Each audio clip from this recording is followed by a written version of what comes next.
Yeah, he's got me wrapped. There we go.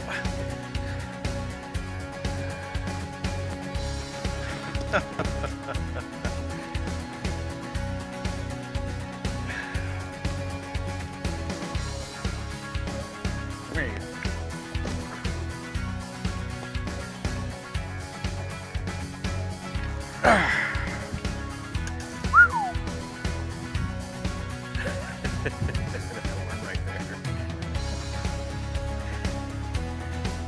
Had a little bit of a backlash. I was picking it out and he grabbed it. There we go. That'll work. Let you go, buddy. Come on.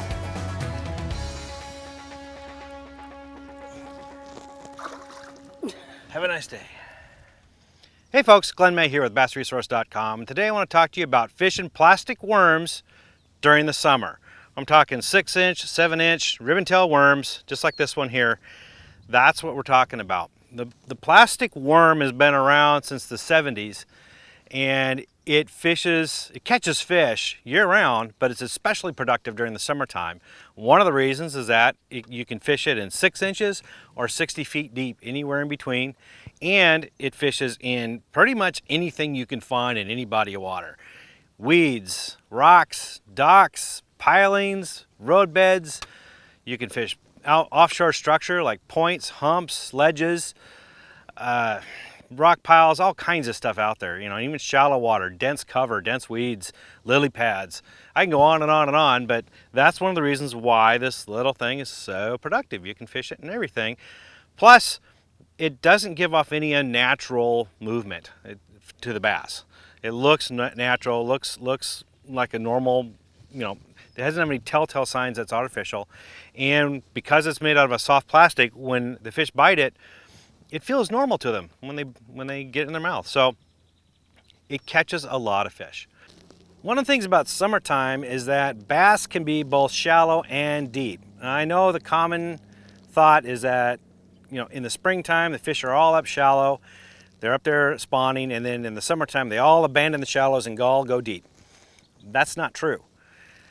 Yes, it's true that there's not as many bass up shallow as they were in the springtime, but not all bass abandon the shallows. Now, it's also true that bass are deep during the summertime, and those are hot spots during the summertime. I would definitely go fish them. I just want you to understand that they're also shallow. A lot of times people say, oh, you know, when the water temp gets above 80 degrees, it starts to lose its ability to hold dissolved oxygen. And the warmer the water is, the less oxygen's in the water. That means, hey, bass abandoned it and they're not going to be there. Don't get hung up on one piece of information and think that that's going to dictate where the bass are going to be. It's not true. A lot of people make that mistake. For example, if you got a lot of weeds, hydrilla, milfoil, lily pads, that kind of stuff, those produce oxygen in the summer. And you can have oxygen-rich, shallow water as a result. Or you have those weeds will get a big canopy over the top of them. And when that happens, it creates shade underneath, which does several things. One of them is that it can cool the water underneath at 5 degrees or more. So even though the temperature gauge on your boat says one thing, it's a lot cooler underneath the canopy of that vegetation, and it's holding more oxygen. In addition, with that shade, the fish it gives them more ambush points for bass to feed on prey. Also, that type of weeds, that attracts invertebrate, insects, which in turn attract bait fish, and wherever the bait fish are, that's where the bass are. So that's really the key thing during the summertime, is finding the bait fish. Bass will follow them all over the lake in different depths during the summertime. So keep that in mind when you're trying to find them. This is why the worm is such a good lure during this time of year, because you can fish in both shallow and deep, wherever the bass are, and you're going to be successful. So what I'm going to do today is I'm going to talk to you about the different ways you can fish it during the summertime. I'm going to start off with 2 different types of gear, or you know, your rigs that you want to use here, your equipment. This here is, if you don't have a lot of money, you're just starting out fishing, this here is the one you want to have, what I have right here. And this is a 7-foot, medium heavy power, fast action rod. This is your all-terrain vehicle of rods, but it's especially good for throwing worms. Rigged with it, I've got the reel here is not a super high speed reel. You don't need that for this type of fishing. So anything from a 6:1 to a 7:3 to 1 ratio works just fine. What you're looking for is a good drag. Anything over, say, 13, 14 pounds of drag. Because what I like to do is I wrench it down tight. And when I set the hook, once I got that fish hooked, then I back off on the drag and I let the drag do its job. But to me, the drag doesn't come into play till after you have the fish hooked, and you've got to get a good strong hook set. So I lock it down pretty tight. That's why I like to have a good strong drag. I don't want it to slip on the hook set. I'm using 15-pound Seaguar Invisix line. It's abrasion resistance. It has it's pretty transparent in the water. It's super, super sensitive, and it's universal. You can throw it in anything. And you guys might think braid is the answer to everything, and actually it's not. Rocks, for example, is braid's kryptonite. Rocks will fray up braid and will ruin it quickly. You can break off a lot of fish in a rock using braid. Not so much when you're using Invisix. Invisix is universal. You can throw it in anything. So that's what I use when I'm fishing, especially in the summertime. You don't know what you're going to come up against. You need a line where you can throw it in anything and not worry about it getting nicked and frayed. Tied with it, I've got the 6-inch worm, and I'm using a 2/0 extra wide gap hook. And the weight here, this is just a little tungsten. This is a 1/8 ounce tungsten weight with a bobber stopper to hold it in place. Now, let me talk about that a little bit. I'm using 1/8 ounce. That is really, really light. Now, why is that? Look at the body in this thing. It's just slender body. There's just a ribbon tail on the bottom, and that's it. If you're used to throwing creature baits, those are thicker bodies. They have appendages on them, and that slows down the fall. You need a heavier weight to bring that down. If you're used to throwing those, lighten up, because of this slender profile, it falls through the water column a lot faster. So a lighter weight is necessary, and use as light as weight as you possibly can get away with. The reason being is in the summertime, a lot of the bites come on the fall. So the longer that bait is falling, the more it's in the strike zone, the more chances are you're going to get bit. If you have a heavier weight on there, it just goes right through the water column, hits the bottom, and you've lost your chances of getting bit. So start off with an 1/8 ounce bait, 1/8 ounce weight. It's a tungsten weight that I'm using here. And heavy up as you need to. If you're throwing heavier mats of cover, heavier vegetation, you might have to go to a 3/8 ounce, 1/4 ounce, something like that. But the lightest you can get away with, the better. And that's the reason why. I put a bobber stopper on this because I don't want the weight to separate from the bait. The weight is a tool to put the bait where I want it to. If you're throwing it in some light cover or some bushes, you see some submerged bushes that I have here, if you throw it in that, the weight's going to go down through and it's going to leave the worm up at the top here, and it's not going to get down to where the fish are. So you've got to get it, you got to get that weight so it sticks with the worm. So a bobber stopper works fine. It doesn't pinch the line. That's why I don't use toothpicks or anything like that. You don't want to damage the line. Bobber stoppers are meant for this type of application. Use them.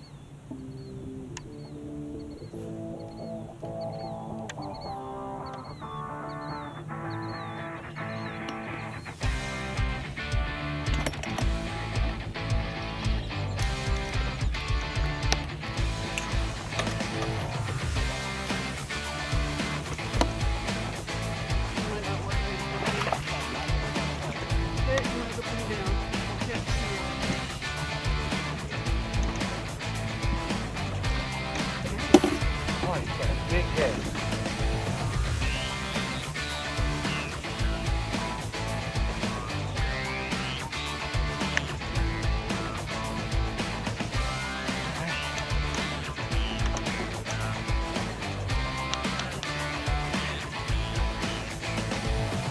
So that's how I fish most of the time. Now, if I were throwing some really heavy cover, like matted vegetation and thick lily pads, hydrilla, for example, milfoil, or throwing around a lot of thick bushes, then I'd heavy up a bit. Now I'm going to go to something like a 7.5 foot rod, heavy power, probably a fast action still rod, and I'll be using braid on that one, because that's not rocks. So I'll be using braid, probably 50-pound Seaguar Smackdown braid on it, with a strong reel, again, at least 15-pound drag, if not stronger.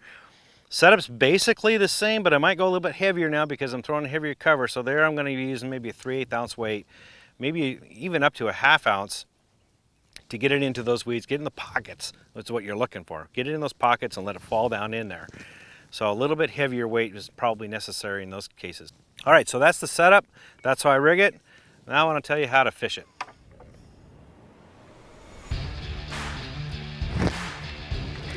That's a bigger fish. He's over here. Go. There you go.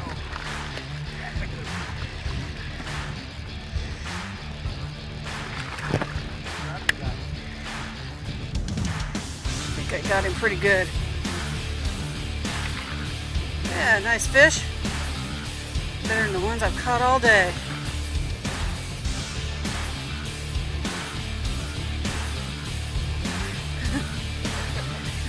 He wants to just swim to the camera. Oh, I'm trying. My reel came undone. Come here, dude.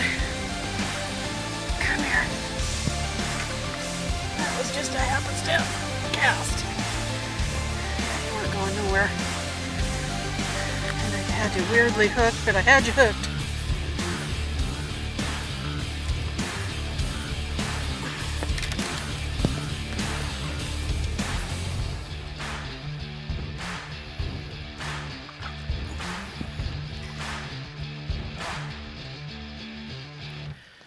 All right, so let's get into the different types of ways I fish this worm during the summertime. Now, this works, these techniques work whether I'm fishing deep or fishing shallow, just so you know.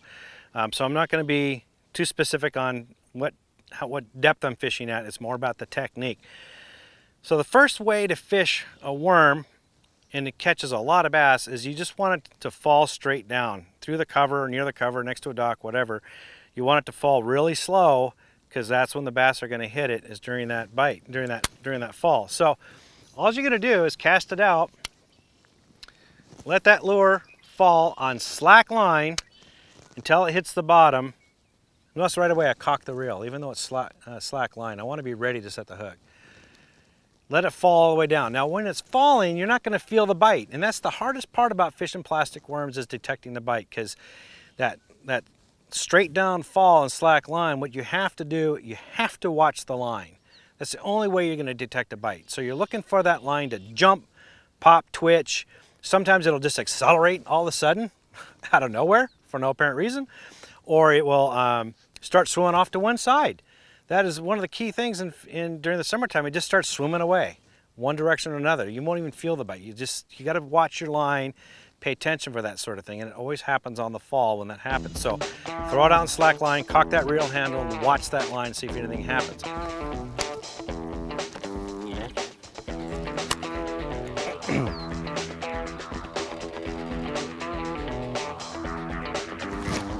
There we go. Ooh.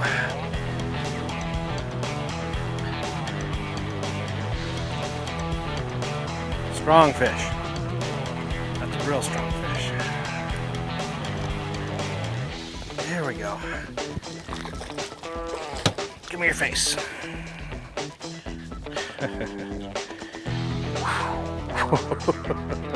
He's been eating. Man, hooked him right at the roof of the mouth too. You think he wanted that? He's been eating. Took that worm. There we go. Just saw it swimming off. Never felt the bite.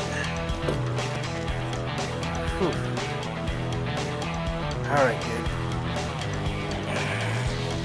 Let's not fall over. All right, let you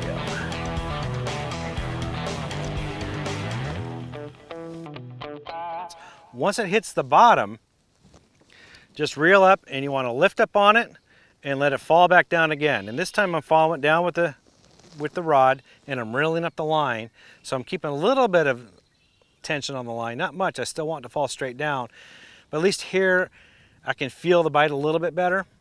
But again, you have to watch the line. That's the key to it.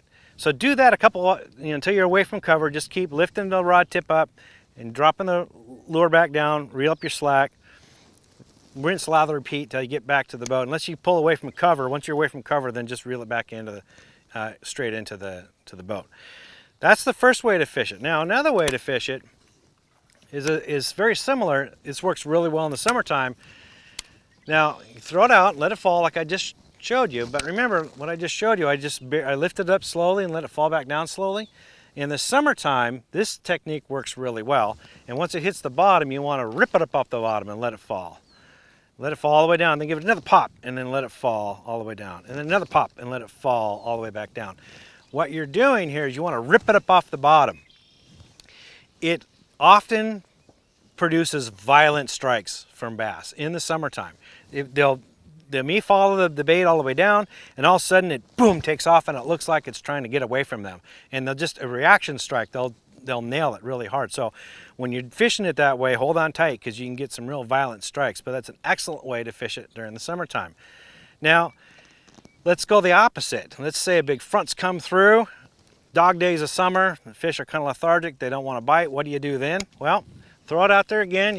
You can flip or pitch it. Same different thing. Or same, you know, different ways of casting it. Cast it out, let it hit the bottom. Now reel up to it. You want to feel a little bit of tension. You want that line to be tight between you and the bait. And just let it sit.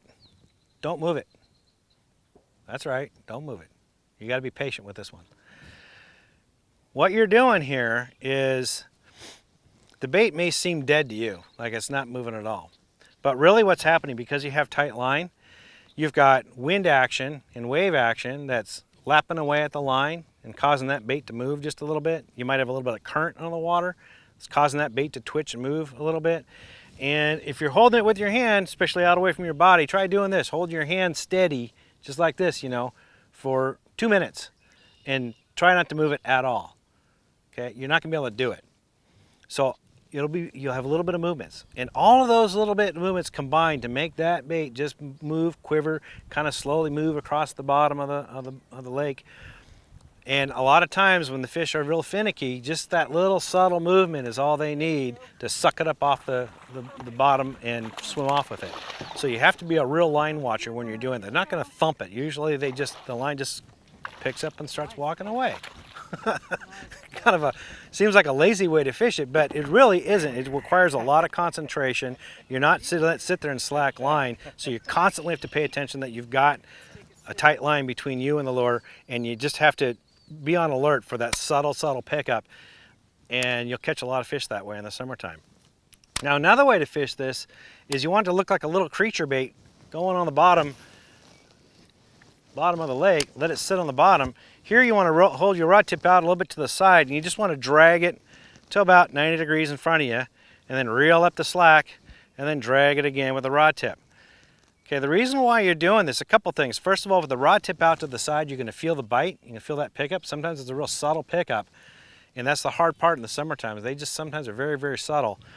So having it out to the side makes it easier to detect that bite. But also, moving it with the rod tip helps you control the speed of it crawling along the bottom. You can do it fast, you can do it slow, just barely crawl along the bottom, or move it along really fast. But the rod, now you're looking at it, you can see how fast you're moving it. If you do it with your reel, it's real difficult for you to visualize how fast that bait is moving on the bottom. You've got different gear ratios, and if you have a lot of line on here versus a little bit of line, that changes the speed. Just don't do it that way. Move it with your rod and you'll have a lot more control over it. Plus you'll be ready to set the hook and you feel the bite. Finally, another way to fish it is, this is great when you have lots of weeds, submergent weeds such as milfoil, hydrilla. What I'll do is I'll throw it out there and let's say it's 2 feet underwater. I'll just let it sink a little bit, bring my rod tip up, and I just slowly reel it back. Just slowly reeling it over the top. If I see a pocket, a little hole in those weeds, and I'll drop it right down in it. Let it fall right in. A lot of times you'll get a bite when it falls right in those holes. Bring it back up through the hole and just bring it over the top. What you're doing is the fish are buried down in those weeds and they're looking up and they see something go by them. It's not like a crankbait or super violent and high profile bait. It's real subtle, and a lot of times they'll just dive right out of that cover and inhale that bait.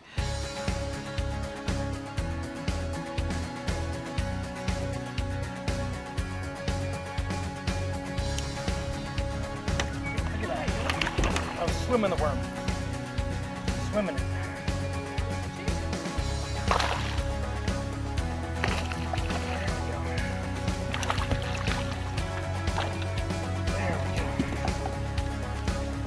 swim in the worm. That's how we do it. Swim in it. Look at it right there. So those are the primary ways that I fish plastic worms during the summertime. I hope it works for you. For more tips and tricks like this, visit bassresource.com.